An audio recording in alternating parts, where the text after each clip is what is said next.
Bună seara și bine v-am regăsit.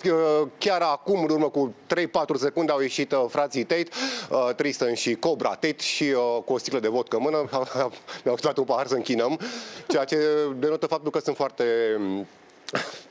liniștiți, chiar dacă sunt sub lupa legii. Sunt foarte relaxat, vreau să vă spun că suntem aici în fața acestei vile din Pipera de mai bine de 2 ore și frații Tate au anunțat pe o rețea de socializare că vor da o mare petrecere în această seară, chiar dacă au fost cercetați luni seară într-un caz de sechestrare de persoane. Ei au anunțat că vor face acest mare chef. Ei bine, au ieșit, n-au absolut niciun fel de apăsare și vreau să vă spun că această vilă, care culmea este pe strada drumul Bisericii, se întinde pe o suprafață de 200-300 de metri, este un open space, este înțesată de monitoare, de camere de luat vederi. Ei bine, ca să vă fac așa o recenzie a ceea ce s-a întâmplat luni seară, polițiștii Foveni au descins la vila acestora din Pipera după ce o tânără americancă care a fost racolată prin metoda Loverboy, a venit la vila fraților Tate și se pare că a fost obligată să practice videochatul. Ei bine, vreau să vă spun că la nici 500 de metri de această vilă, nici la 500 de metri de această vilă, frații Tate au paharul o altă locuință unde au... Acolo, da.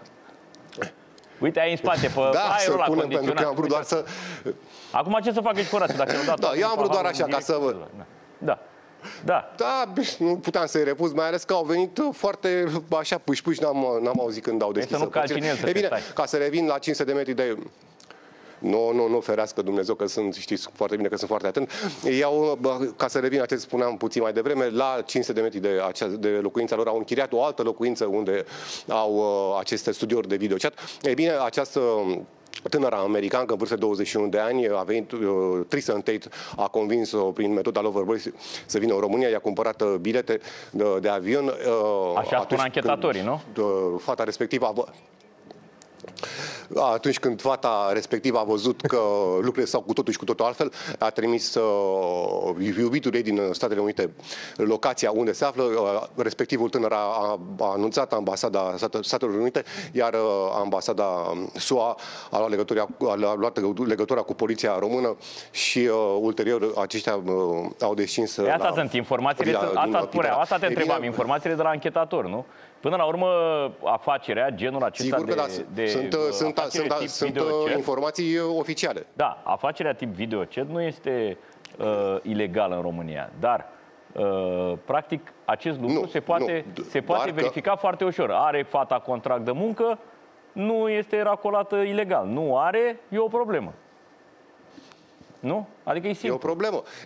Exact cum are și doamna Mădălina Apostol, adică ea a recunoscut că, care, iată, care are un studio de videochat cu carte de muncă, fetele... Cine a trecut pe tine? Chiar acum ies din... cred că... Tristan era... Unde frații Tate, adică mai degrabă... Cred că Tristan, da. Ei, bun, și ca să revin, anchetatorii au descoperit în respectiva locuință 3 românce și această tânără din Statele Unite. Ei bine, 2 dintre fete aveau tatuate pe antebraț, aparțin lui Ted. Da, într-adevăr, este o situație destul de... Vezi, poate reușești să vorbești cu unul dintre ei, să ne spună ce părere au, adică... Ia uite, le vine acum. Uitați, Mr. Tate? Da. Nu vor. Mă rog. Da, așa cum puteți vedea și se pare că avocații înțeleg că nu-i lasă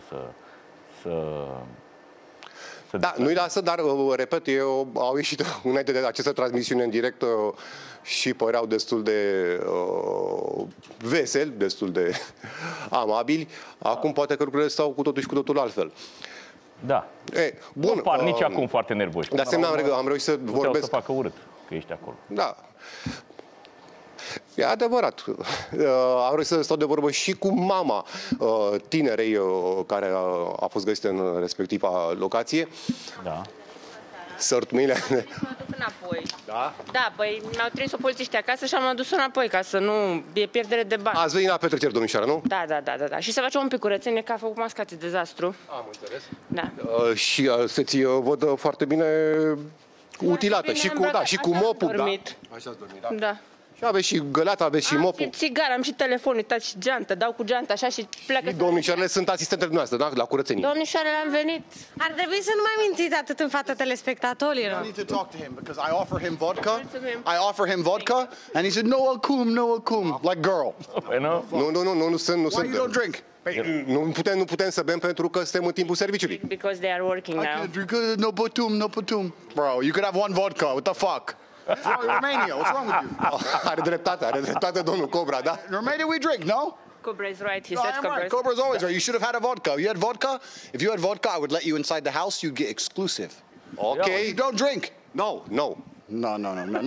Deci e foarte amabil, Domnișoară, poate ne spune și eu cum e în vilă, cum ați făcut curățenie, da? Have a nice evening. Goodbye. Thank you. Da, iată aceste imagini ale nopții în exclusivitate la Extra Night Show. Așa cum v-am obișnuit, repet, suntem o să vedem, în mijlocul pentru că evenimentelor. mulți- Și vreau să vă... Mulți o ard relaxat la televizor și apoi, știi, se demonstrează că, de fapt, chiar au avut probleme. O să vedem ce spun anchetatorii, pentru că, de obicei, nu iese fum fără foc. Da, și vreau să vă mai spun că anchetatorii au aici, vreau să vă spun că și vila era păzită de către un fost boxer, un fost luptător, dar ca să revin la mama acelei tinere, Da. am vorbit cu domnia sa și mi-a spus că nu vrea să facă absolut niciun fel de declarație pentru că dorește ca anchetatorii să-și ducă la bun sfârșit treaba.